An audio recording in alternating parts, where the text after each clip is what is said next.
Hello, everyone. I hope you're having a great day today. This week in CP Kids, we are learning about how Jesus calmed the storm. I was so comfortable in my sunroom. It is nice, a little bit cooler today, and this couch is very comfy for napping on. So, when the weather's right, I can nap. I was thinking about how interesting it is to be comfortable when you sleep. How easy it is to fall asleep when you know that things are safe, when you know that you'll be okay. Has there ever been a time where you haven't been able to sleep for some reason? Or take some time to think right now. Have you ever had a time where you haven't been able to sleep well? A few months back, right 2 days before Christmas, I actually had a really bad time sleeping. It was because my wife had just given birth to our little daughter, Adeline. Addie was born on December 23rd. And so, when Addie was born, my wife, she had actually had surgery. She had a C-section. So Addie would be with us. And that meant that she had to stay in bed when the baby was born. What that meant for me was that when we were at the hospital, I was the one that would change Addie's diaper. If Addie was hungry, I would take her to Hannah. And if she had needs that I couldn't provide, she would go to her mama.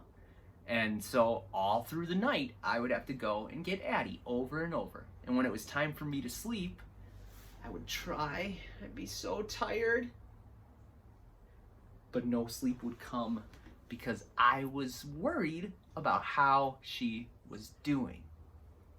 Well, in our story today, we are going to see Jesus not so worried.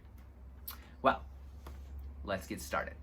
Our story starts where Jesus calms the storm. So the story begins that Jesus had spent all day teaching. He had been doing a lot of work. He was all over the place. He was instructing people, and he was with his disciples, and they were near the Sea of Galilee. That evening, Jesus wanted to cross over to the other side of the sea. So they get a boat, they get in the boat, and they start sailing. And because Jesus was tired, he fell asleep.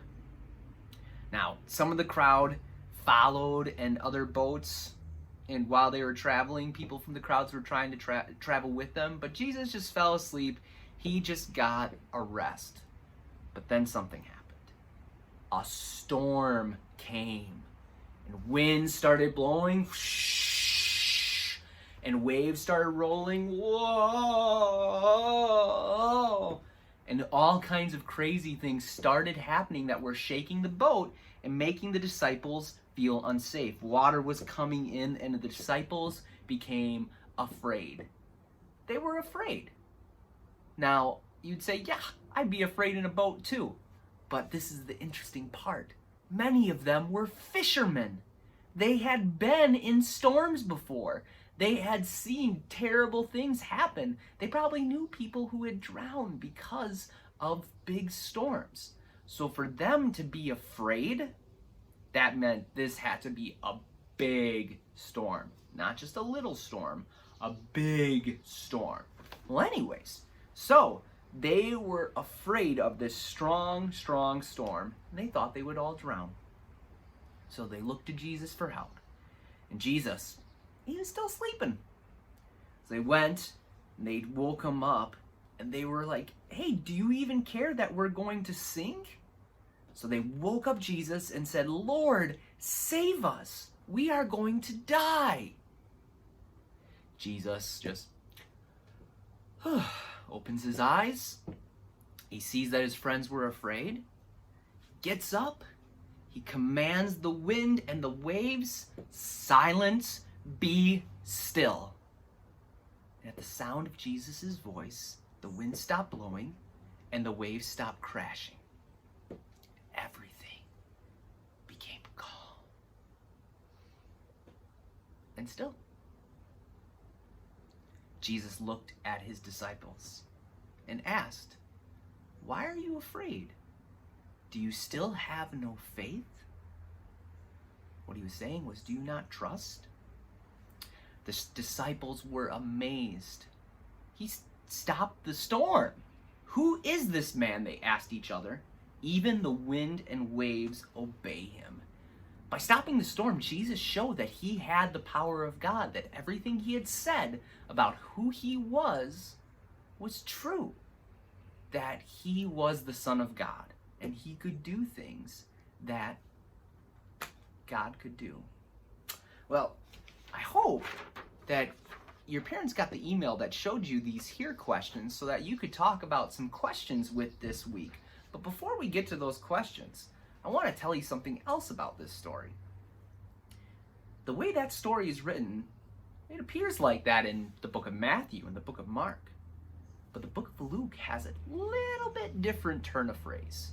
When he looks at the disciples, when Jesus, after he's calmed the storm and settled everything down, when he looks at the disciples, he doesn't say, "Why are you afraid? Do you still have no faith?"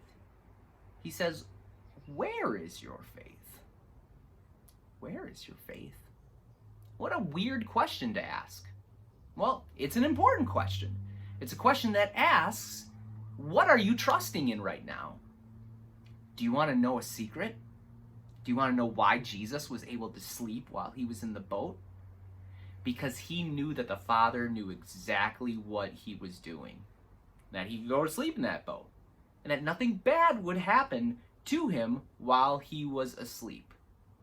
My daughters, Sadie and Adeline, sometimes sleep great. Sometimes they don't. And one of the biggest things that helps them to sleep great is knowing that mommy and daddy are just in the other room. That they will come and help them. And we will come. And so Jesus went to sleep with his faith in the Father, knowing that the Father would do everything to help him if he needed to.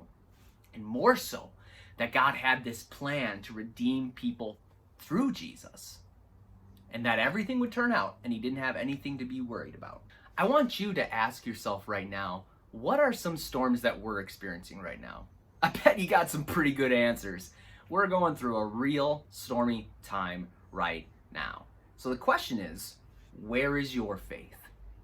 No matter what your answer is about how you're dealing with what's happening in life, how you're thinking about school or thinking about what you and your family are doing, I hope your answer, because your answer needs to be in Jesus and in the Father and the Holy Spirit. We need to set our faith in them. Because right now, so many things aren't going to help us with the things we need. They're not going to give us the security. They're not going to give us the hope. They're not going to give us the happiness we need. But Jesus will give us all of those things. He will protect us. He will guide us. He will be with us. Take some time as a family discussing the here questions, because I think these are fun questions to talk about when it comes to Jesus and how he fell asleep in a boat, but more so the expectation he had. And I want you to think of something that you always expect to work. Here's some examples. Some things I always expect to work. I expect the toilet to work. Every time. If it doesn't work, oh no. So, I expect the toilet to work. I expect my car to work. I expect my daughters to wake up. I expect my wife to be loving to me. I have a lot of expectations and trusts. But more than anything, I expect that God is going to be there exactly when I need him. So I hope that God is with you right now and that you have peace and that you have your faith in the Father just like Jesus had. Hope you have a great week and God bless. Bye!